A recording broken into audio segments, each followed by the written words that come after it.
All rise.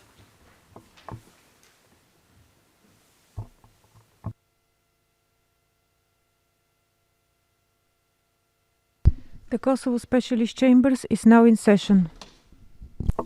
Please be seated.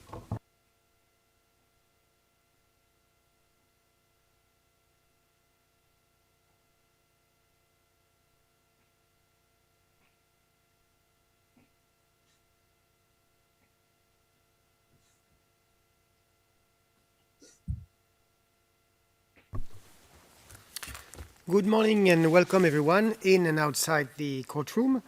Madam Court Officer, can you please call the case? Good morning, Your Honor. This is case KAC BC 2020-06, the Specialist Prosecutor versus Hashim Thaci, Kadri Veseli, Recep Selimi, and Jakub Krasniqi. Thank you, Madam Court Officer. May I please ask the parties and participants to introduce themselves, starting with the Prosecutor's Office. Mr. Prosecutor. Thank you, Your Honor. Good morning to all. Alan Teeger and Dunya Hatabi, representing the Specialist Prosecutor's Office. Thank you, Mr. Prosecutor. Now I turn to the defense, please. Mr. Emerson. Good morning, Your Honor, and to all inside and outside the courtroom watching these proceedings. This is Ben Emerson, together with in-court Ms. Annie O'Reilly, co-counsel, representing Mr. Veseli this morning. Thank you, Mr. Emerson. Mr. Laws, please. Good morning, Your Honor, and to everyone. I'm Simon Laws, representing the victims in this case, and in the courtroom is my co-counsel, Maria Radziowska. Thank you, Mr. Laws. And finally, the registry, Mr. Nilsson, please. Good morning, Your Honor. Good morning, colleagues. Jonas Nilsson, Judicial Services Division. Thank you, Mr. Nilsson. And for the record, I note that Mr. Veseli attends this hearing via video conference.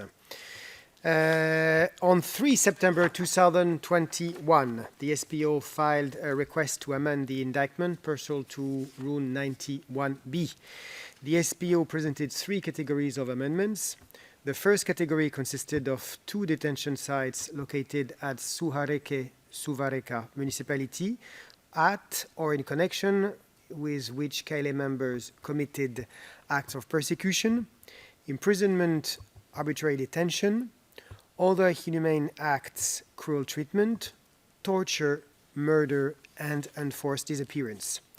The second category consisted of 2 incidents of persecution and murder committed in connection with a detention site in Gniliane municipality and the modification of the time frame for this detention site. The third category consisted of 2 incidents of the accused personal participation in the crimes charged. On 23 December 2021, I issued a first decision on the SPO request in which I granted the SPO's motion to amend the indictment in relation to the third category of proposed amendments, which I considered not to constitute new charges. Further, I found that the first and second categories of amendment were new charges and must therefore be assessed against the requisite evidentiary threshold of well-grounded suspicion as per Rule 86(4) of the rules, in light of the evidence submitted as per Rule 86(3) of the rules. The parties were ordered to file their responses and reply on the question whether the supporting material to the amendments deemed to constitute new charges support a finding of well-grounded suspicion pursuant to Rule 86(4) of the rules. On 22 April 2022, I confirmed the first and second category of amendments and the charges against the accused contained therein. I also ordered the SPO to submit by Friday 29 April 2022 an amended indictment with the first category and the second category of amendments. On 29 April 2022, the SPO filed its amended indictment, a lesser confidential redacted and a public redacted version of the first category evidentiary outline, and a confidential and a public redacted version of the amended second category evidentiary outline. And on 2nd May, I scheduled this further appearance. Now allow me to explain the specific purpose of this further appearance for the benefit of the accused and those joining us in the public gallery or online. Today is not a trial. No evidence will be presented or debated. The purpose of this further appearance is regulated by Article 39 of the law and Rules 90 and 92 of the rules. According to these provisions, as pretrial judge, I shall have the new charges in the confirmed indictment read to the accused, confirm that the accused understand the new charges, satisfy myself that the rights of the accused, in particular his right to counsel, are respected, and inform the accused that within 30 days of today's hearing, he will be called upon to admit guilt or plead not guilty on each new charge set out in the confirmed amended indictment. However, if the accused wishes to do so, he may immediately admit guilt or plead not guilty. I expect the parties to adhere to these matters, which I will address in turn, and should either party want to discuss any other matter not expressly foreseen in the context of this further appearance, they are invited to do so in writing by making a filing before me. First, Mr. Veseli, may I ask you to confirm that you have received the confirmed amended indictment dated 29 April 2022?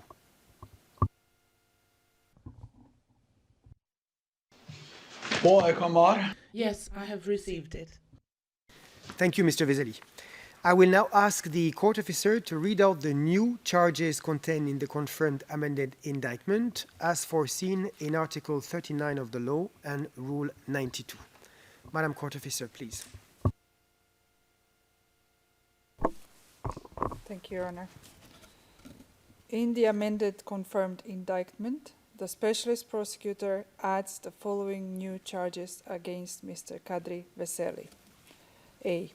In relation to crimes alleged to have been committed in Budakovo and Semetište in Suvareka municipality between about 4 July 1998 and September 1998 and on or around 28 or 29 April 1999, involving at least 12 persons. Count 1. The crime against humanity of persecution punishable under Article 13(1)(h) of the law. Count 2. The crime against humanity of imprisonment punishable under Article 13(1)(e) of the law. Count 3. The war crime of arbitrary detention punishable under Article 14(1)(c) of the law. Count 4. The crime against humanity of other inhumane acts punishable under Article 13(1)(j) of the law. Count 5.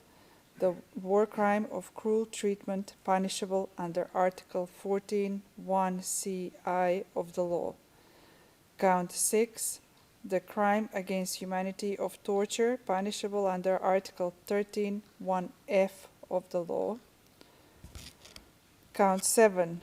The war crime of torture punishable under Article 14(1)(ci) of the law. Count 8. The crime against humanity of murder punishable under Article 13(1)(a) of the law. Count 9. The war crime of murder punishable under Article 14(1)(ci) of the law. And count 10, the crime against humanity of enforced disappearance of persons punishable under Article 13(1)(i) of the law. B. In relation to crimes alleged to have been committed in Gnilane municipality, also in July 1999, involving at least 3 persons. Count 1. The crime against humanity of persecution punishable under Article 13(1)(h) of the law. Count 2. the crime against humanity of imprisonment punishable under Article 13(1)(e) of the law. Count 3, the war crime of arbitrary detention punishable under Article 14(1)(c) of the law. Count 4, the crime against humanity of other inhumane acts punishable under Article 13(1)(j) of the law. Count 5, the war crime of cruel treatment punishable under Article 14(1)(ci) of the law. Count 6, the crime against humanity of torture punishable under Article 13(1)(f) of the law. Count 7, the war crime of torture punishable under Article 14(1)(ci) of the law. Count 8, the crime against humanity of murder punishable under Article 13(1)(a) of the law.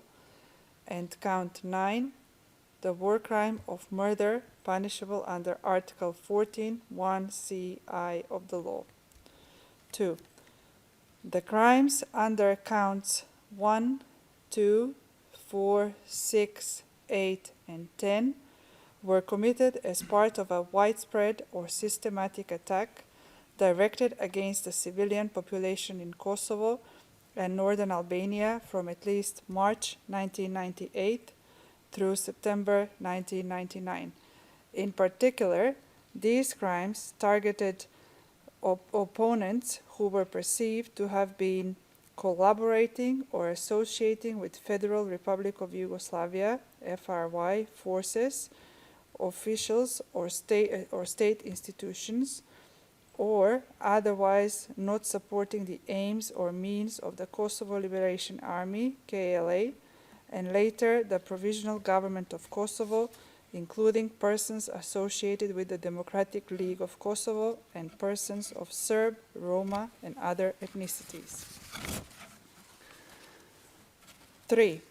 The crimes under counts 3, 5, 7, and 9 were committed against persons not taking active part in the hostilities and in the context of and associated with a non-international armed conflict in Kosovo between the KLA and forces of the FRY and the Republic of Serbia, including units of the Yugoslav Army, police, and other units of the Ministry of Internal Affairs, and other groups fighting on behalf of the FRY and Serbia from at least March 1998 to approximately 16 September 1999. 4. In relation to these crimes, there is a well-grounded suspicion that Mr. Veseli is criminally responsible pursuant to Article 16(1)(a) of the law for committing, as a member of a joint criminal enterprise, the crimes under counts 1 to 10, or alternatively committing as a member of the aforementioned joint criminal enterprise, the crimes under count 1 to 10 by being aware that such crimes might be perpetrated in carrying out the common purpose of the joint criminal enterprise and by willingly taking that risk, and or aiding and abetting the crimes under counts 1 to 10. And 5. In addition, and in the alternative, there is well-grounded suspicion that Mr. Veseli is criminally responsible pursuant to Article 16(1)(c) of the law as a superior for the crimes under counts 1 to 10. Thank you, Your Honor. Thank you, Madam Court Officer. Mr. Veseli, I wish to remind you that this is not the time to contest the charges, but simply to acknowledge your understanding of the new charges. You will have ample opportunity to challenge the new charges with the assistance of your counsel. Mr. Veseli, did you understand the new charges contained in the confirmed indictment as read to you by Madam Court Officer?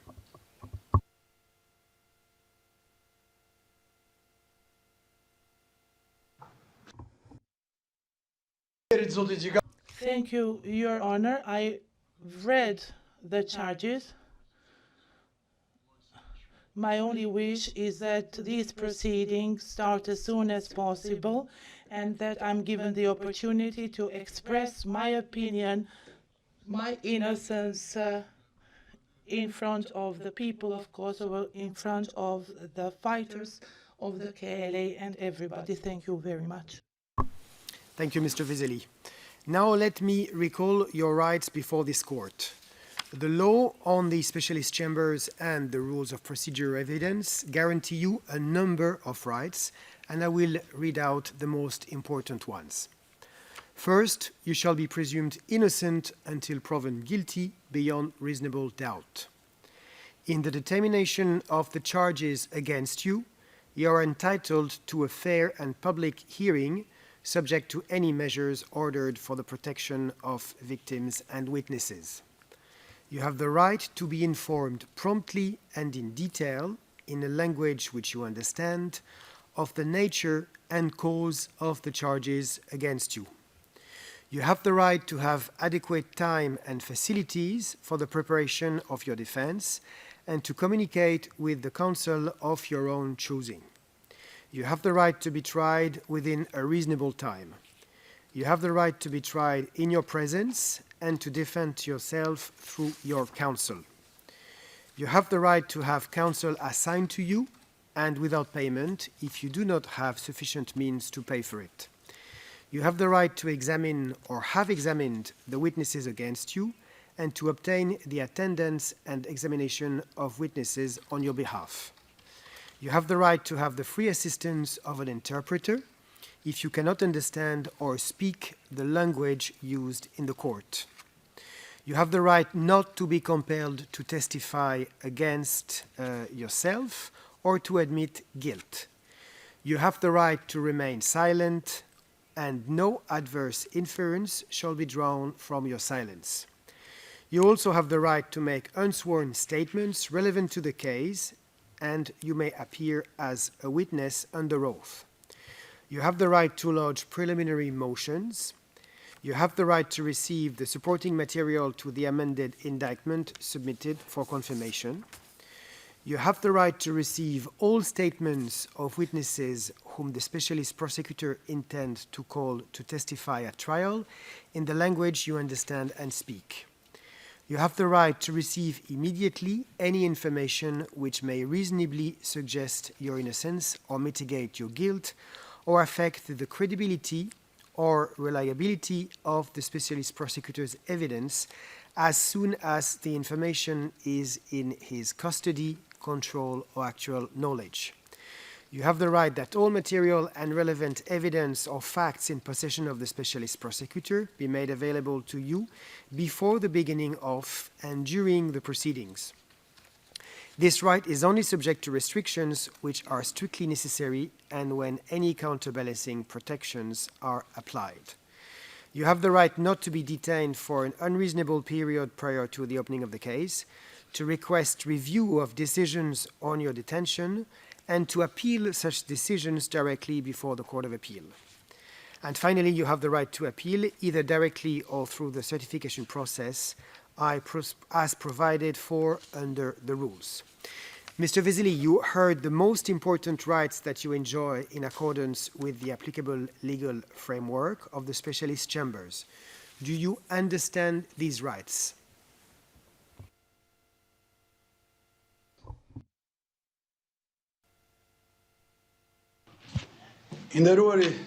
Your Honor, thank you for reading all these rights, and I would wish that these rights, I would have the rights to actually apply these rights before this court. These are the rights that apply before this court, Mr. Veseli. Mr. Veseli, I also wish to inform you that according to Article 21(5) of the law, you may not represent yourself because you are currently in detention, and representation by specialist counsel is therefore mandatory. I take note that you are represented by counsel, and you have been represented by counsel since the beginning of the proceedings.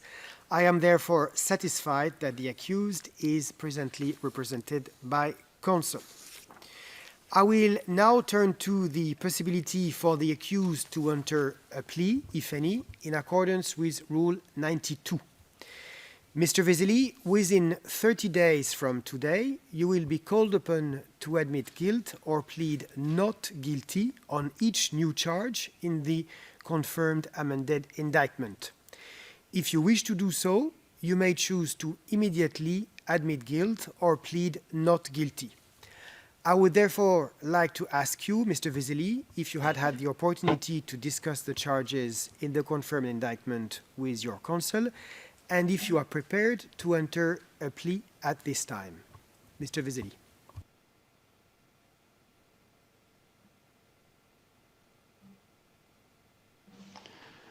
Deklaroam-i pa fajsh. I plead not guilty.